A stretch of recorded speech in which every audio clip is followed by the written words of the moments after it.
ఇంకా జాబ్ గురించి ఆలోచిస్తున్నావా? ఆలోచించకుండా ఎలా ఉంటానురా?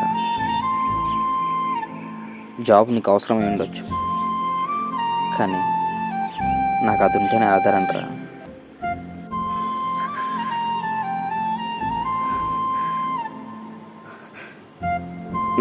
నా చిన్నప్పుడు నాకు ఒంట్లో బాగలేకపోతే ఎక్కడో 10 కిలోమీటర్ల దూరంలో ఉన్న హాస్పిటల్కి మా నాన్న తన భుజాన పెట్టుకొని కాళ్ళకి చెప్పులు కూడా లేకుండా పరుగులు తీసేవాడంట.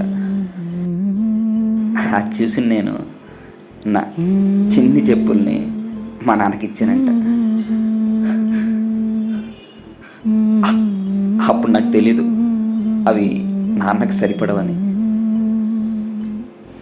కానీ ఇప్పుడు మా నాన్న వేసుకునే చొక్కా సైజు తెలుసు, కాళ్ళకు తొడుక్కునే చెప్పు సైజు కూడా తెలుసు.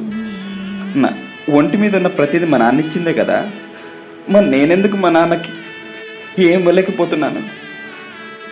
అంటే నేనేం చెయ్యలేనా?